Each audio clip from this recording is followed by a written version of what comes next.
Kaleshwaram project నిర్మాణంలో జరిగిన అవకతవకలపై మూడో రోజు తనిఖీలు కొనసాగుతున్నాయి. దీనిలో భాగంగా మహదేవ్పూర్ ఇరిగేషన్ డివిజన్ కార్యాలయంలో విజిలెన్స్ అండ్ ఎన్ఫోర్స్మెంట్ అధికారులు సోదాలు చేస్తున్నారు.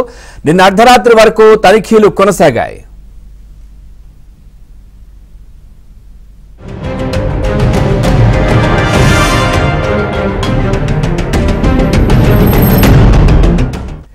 మహదేవ్పూర్ ఇరిగేషన్ కార్యాలయంలో కీలక పత్రాలు స్వాధీనం చేసుకున్నారు. హార్డ్ డిస్క్ రికార్డులను స్వాధీనం చేసుకుని డివిజన్ కార్యాలయానికి తరలించారు.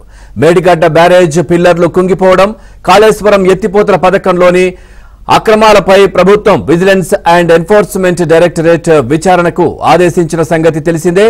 ఆ వెంటనే హైదరాబాద్ నుంచి మేడిగడ్డ వరకు ఉన్న 10 నీటిపారుదల శాఖ కార్యాలయాల్లో విజిలెన్స్ అధికారులు ఏకకాలంలో విస్తృతంగా తనిఖీలు నిర్వహిస్తున్నారు. కీలక పత్రాలను స్వాధీనం చేసుకున్నారు. వీటి ఆధారంగా ప్రాజెక్టు నిర్మాణంలో జరిగిన అవకతవకలు బయటపడతాయని నేతలంటున్నారు.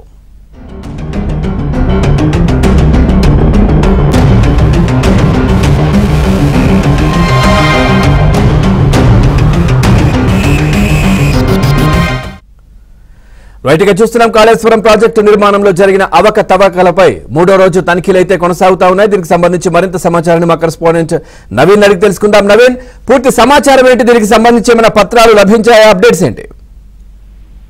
పవన్, గత 3 రోజులుగా ఇరిగేషన్ కార్యాలయాల్లో కాళేశ్వరం ప్రాజెక్టుకు సంబంధించినటువంటి ఇటు మేడిగడ్డ, అన్నారం, సుందిల్లా బ్యారేజ్లకు సంబంధించినటువంటి కార్యాలయాల్లో నుంచి ఫైళ్లను తీసుకొచ్చినటువంటి అధికారులు మహదేవ్పూర్ డివిజన్ ఇరిగేషన్ కార్యాలయంలో ఉంచారు.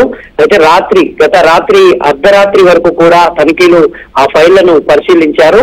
తర్వాత మళ్ళీ ఉదయం 10 గంటల నుంచి ఇవాళ ఉదయం 10 గంటల నుంచి మళ్ళీ తనిఖీలు ప్రారంభించారు. అయితే ఫైళ్లను పూర్తి స్థాయిలో పరిశీలన చేస్తున్నట్టు సమాచారం అందుతుంది. అంటే అన్ని కార్యాలయాల నుంచి భూపాలపల్లి జిల్లాకు సంబంధించినటువంటి ఎక్కడైతే ప్రాజెక్టులు ఉన్నాయో ప్రాజెక్టు కార్యాలయాలు, ఆ కార్యాలయాలకు సంబంధించినటువంటి అన్ని ఫైళ్లు మహదేవ్పూర్ ఇరిగేషన్ డివిజన్ కార్యాలయంలో ఉంచి దాంట్లో విజిలెన్స్ అండ్ ఎన్ఫోర్స్మెంట్ అధికారులు ఒక్కొక్క ఫైల్ క్షుణ్ణంగా అధ్యయనం చేస్తున్నట్టు మనకు విశ్వసనీయంగా తెలుస్తోంది.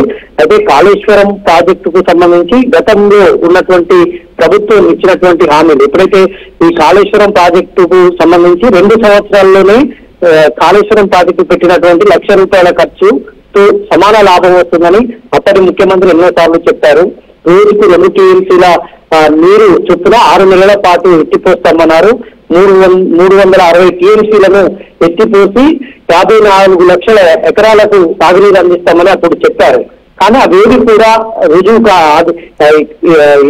కూడా అమలు కాకపోవడంతో తర్వాత బ్యారేజీ మొన్న ఎలక్షన్ల ముందర కూడా బ్యారేజీ మొత్తం ఫియర్స్ కురిగిపోవడము, తర్వాత బుంగలు పడడం, అటు అన్నారం సుందిల్లా బ్యారేజ్ తో పాటు మేడిగడ్డ బ్యారేజ్ కూడా బుంగలు పడడం, ఇటు మేడిగడ్డ బ్యారేజ్ దగ్గర కుంగిపోవడం, ఫియర్స్ కుంగిపోవడం లాంటి ఘటనలపైన ప్రభుత్వం అంటే ఇదొక నాణ్యత ప్రమాణాలు పాటించలేదు అని అప్పుడు టీపీసీసీ అధ్యక్షుడిగా ఉన్నటువంటి రేవంత్ రెడ్డి తీవ్రమైనటువంటి విమర్శలు చేశారు.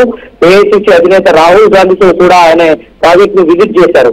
అయితే ఆయన ముఖ్యమంత్రి అయిన వెంటనే దీనిపైన జ్యుడిషియల్ విచారణకు ఆదేశించారు. ఆదేశించిన వెంటనే ఇప్పుడు ఎన్ఫోర్స్మెంట్ అధికారులను రంగంలోకి దింపారు. 3 రోజులుగా వాళ్ళైతే వాళ్ళ వివరాలు అయితే తీసుకుంటా ఉన్నారు. తనిఖీలు, దాడులు అయితే కొనసాగుతా ఉన్నాయి. అయితే 2019లో